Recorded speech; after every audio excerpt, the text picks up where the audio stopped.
Banki Nkuru ya Repubulika Demokarasi ya Kongo BCC yagaragaje ko amafaranga yoshowe mu gisirikare no mu zindi nzego z'umutekano z'iki gihugu yikubye inshuro zirenga 2 agera kuri miliyari 3 na miliyoni 920 z'amadolari y'abanyamerika muri 2025. Aya mafaranga yashowe ahanini mu ntambaro mu burasirazuba bwa Kongo, aho ingabo z'iki gihugu zimaze igihe kirenga imyaka 4 zihanganye n'ihuriro AFC M23 rigenzura ibice byinshi yo mu ntara Kivu y'Amajyaruguru na Kivu y'Amajyepfo. Leta ya Kongo yashoye amafaranga menshi mu kugura ibikoresho bya gisirikare n'intwaro zigezweho ndetse no mu gutoza abasirikare igamije kwisubiza ibice byose bigenzurwa na AFC M23 biri mu mujyi wa Goma na Bukavu byafashwe mu ntangiriro z'uyu mwaka. Ahubwo AFC M23 yambuye ibihuriro ry'ingabo za leta ya Kongo ibindi bice by'ingenzi biri mu mujyi wa Uvira mu ntangiriro zo kuboza no 25, nubwo nyuma yawuvuyemo ibisabwe na leta zunze ubumwe za Amerika kugira ngo ibiganiro by'amahoro bikomeze. Raporo ngaruka mwaka ya Banki Nkuru ya Kongo igaragaza ko amafaranga yashowe mu nzego z'umutekano yiyongereyeho 119.2% muri 2025 ugereranyije n'ayashowemo muri 2024.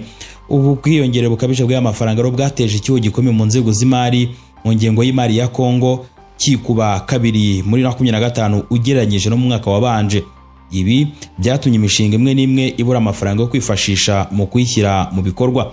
Banki Nkuru ya Kongo yagaragaje ko kugira ngo leta ishobore kwishyura inguzanyo n'ibindi byihutirwa yakoresheje amafaranga y'ubwizigame bw'igihugu.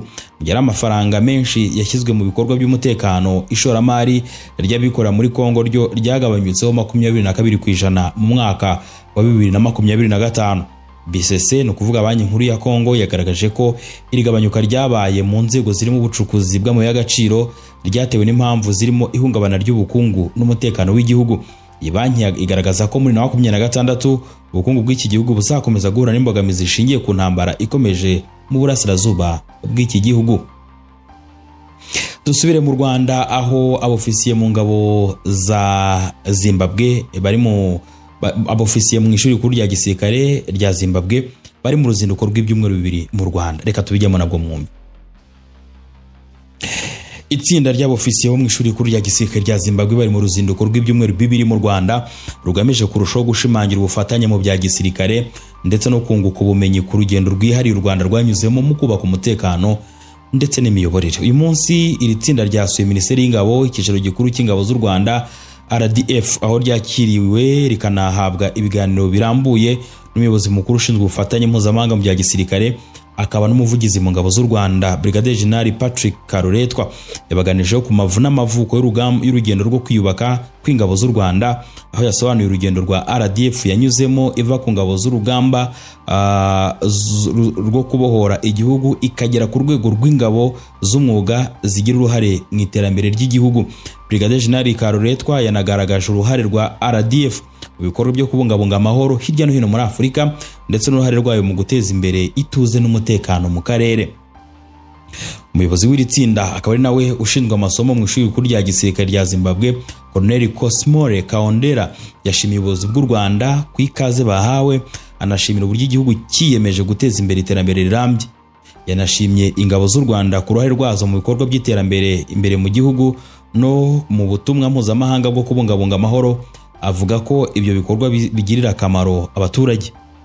Rero abasirikare bo muri Zimbabwe basuye urwibutso rwa Jenoside rwa Kigali hamwe n'ingoro y'amateka y'urugamba rwo kubohora igihugu, aho bafashe umwanya wo kuzirikana amateka ya Jenoside yakorewe Abatutsi mu 1994 ndetse n'intambwe u Rwanda rwateye y'ubumwe, ubwiyunge, kubaka igihugu n'amahoro arambye. Uru ruzinduko rwafashije kurushaho gusobanukirwa akamaro no kubungabunga umutekano no kuvomamo amasomo afasha gukumira Jenoside no guteza imbere ubumwe bw'Abanyarwanda. Mu minsi isigaye y'uru rugendo shuri, iri tsinda rizasura ibindi bigo bya leta bitandukanye kugira ngo rusheho gusobanukirwa imiyoborere y'u Rwanda n'iterambere ryarwo mu mibereho myiza n'ubukungu. Uru rugendo shuri rugaragaza ubufatanye bukomeje kwaguka hagati y'u Rwanda na Zimbabwe mu rwego rw'uburezi n'amahugurwa ya gisirikare ndetse rugaragaza ubushake bw'ibihugu byombi bwo guteza imbere amahoro, umutekano n'iterambere rirambye ku mugabane wa Afurika. Tujye Addis Abeba tuvuge ukuntu Ambasaderi Olivier Nduhungire, Minisitiri w'Ububanyi n'Amahanga n'Ubutwererane w'u Rwanda, yitabira inama y'akanama njishwanama ka Afurika yunze ubumwe. Mu gitondo cy'ejo kwa kabiri ya Addis Abeba, Minisitiri w'Ububanyi n'Amahanga n'Ubutwererane w'u Rwanda Ambasaderi Olivier Nduhungirehe yitabiriye umuhango wo gufungura ku mugaragaro inama ya 49 isanzwe y'akanama ngishwanama k'umuryango wa Afurika yunze ubumwe African Union. Ni inama yahuje abaminisitiri b'Ububanyi n'Amahanga mu bihugu bigize umuryango wa Afurika yunze ubumwe kugira ngo baganire ku bintu by'ingenzi umugabane ushyize imbere no gutegura ibyemezo bizasuzumwa mu nama y'abakuru b'ibihugu na za guverinoma. Inama y'abakuru b'ibihugu izaba ifite insanganyamatsiko mu Cyongereza igira iti Assuring Sustainable Water Availability and Safe Sanitation System to Achieve Agenda 2063. Iyi nama rero y'abaminisitiri y'ibinsi ibiri yatangiye kuva ku munsi wa tariki 28 kuvuga ku munsi w'ejo ikageza rero ku itariki 29 uyu munsi kuwa gatatu Nyakanga 2026. Twihuse tujye mu minembwe tubabwira uko umutekano umeze. Ibintu ntago byoroshye, haravugwa amakuru mu minembwe imigambi y'igitero cya Wazalendo mu gihe MRDP twirwanaho na AFC 23 bo bakomeje gahunda yo kwagura ibice bagenzura. Ibintu byifashe gute? Amakuru aturuka mu bice bya Minembwe bigenzurwa n'umutwe wa MRDP twirwaneho n'ihuriro Alliance Fleuve Congo aravuga ku mpungenge z'umutekano nyuma y'amakuru avuga ko hari imyiteguro y'ibitero yabiri gukorwa n'umuyobozi wa Wazalendo uzwi ku izina rya Ngoma Nzito wita Colonel. Nk'uko amakuru abivuga, uwo muyobozi yagejeje ubutumwa ku bantu bamwe bamwegereye abamenyesha ko hari gahunda yo gutegura ibitero mu bice bitandukanye cyane cyane mu nkengero za Centre Minembwe. Aya makuru akomeza avuga ko muri iyo myiteguro haba hari mu bufatanye n'indi mitwe twaje intwaro irimo P5, FDLR ndetse imbonerakure zo mu Burundi ndetse n'abasirikare ba FARDC n'ingabo z'u Burundi. Rero icyakora kugeza ubu nta tangazo ryeme cyangwa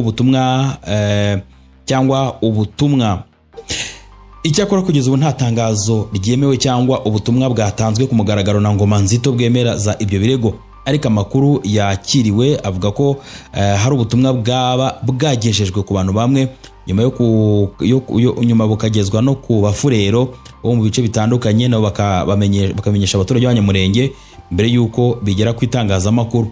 Amakuru rero akomeje kuvugwa, aravuga ko ibi bitero bishobora kuba biteganywa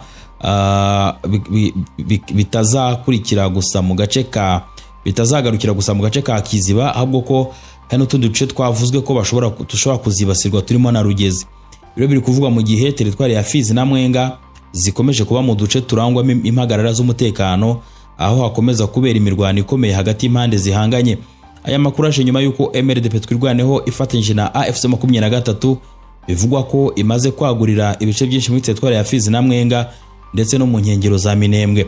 Mu duce tuvuga tugenzurwa na MRDP twirwaneho na AFC byuzuye harimo Minembwe, Mikenke, Gipupu, Rwitsankuku, Biraro Mbiri, Wenzero kwa Murima, ibice bya Mutambala ndetse n'utundi duce dutandukanye. Abaturage bamwe bo muri ibyo bice bavuga ko nyuma y'uko MRDP twirwaneho itangiye kugenzura ako karere, umutekano wagiye urushaho gutuza ugiranyije n'ibice by'imirwano ikomeye, ndetse hamwe batangiye gusura mu bikorwa by'ubuhinzi, ubucuruzi ndetse n'ibindi bikorwa byabo by'iterambere. Abakurikirana hafi y'ibibera muri ako karere bavuga ko ubushobozi bwa MRDP twirwaneho na AFC M23 muri iki gihe bushobora gutuma ibitero ibyo ari byo byose byageragezwa muri ako gace byagorana, cyane cyane kubera ko MRDP twirwaneho na M23 maze igenzura ibice bifite akamaro mu rwego rwa gisirikare. Nubwo bimeze bityo rero, impungenge z'ibitero bishya zikomeje gutera ubwoba abaturage basanzwe barahuye n'ingaruka z'imirwano imaze imyaka myinshi mu bice bya Kivu y'Amajyepfo. Tuvuge rero ku kuntu mwabantu mwe hari ibyahishuwe ku nkomere za FDL n'abafitanye bikorwa bazo. Ibi byo bimeze gute? Amakuru akomeje gukwirakwira mu Burundi no mu karere k'ibiyaga bigari aravuga ku barwanyi bakomerekeye mu mirwano yo mu ntara Kivu y'Amajyepfo mu burasirazuba bwa Repubulika ya Kongo baba bari kuvurirwa mu bitaro bikomeye byo mu gihugu cy'u Burundi. Ibirego biza mu gihe amakuru menshi akomeza kuvuga ko ingabo z'u Burundi, FDN Beniza Repubulika ya Kongo, FARDC, umutwe wa Wazalendo ndetse n'abarwanyi b'umutwe w'iterabwoba wa FDLR bakomeje gukorera hamwe mu bikorwa bya gisirikare bihanganye n'ihuriro rya AFC 23 na MRDP twirwaneho mu bice bitandukanye bya Kivu y'Amajyepfo. Bahishuye aya makuru harimo impirimbanyi y'uburenganzira bwa muntu Pacifique Ninahazwe avuga ko yakira ubutumwa buturutse ku bashinzwe umutekano agaragaza ko ndetse n'abaturage bagiye kwivuriza mu bitaro bya Tanganyika Care Polyclinic cyane cyane ku ishami ryabwo riherereye i Nyabugete muri zone ya Muha. Aba bavuga ko bahasanze umutekano wakajijwe n'abasirikare ndetse hakavurirwa inkomere nyinshi zaturutse ku rugamba rwa Repubulika Iharanira Demokarasi ya Kongo.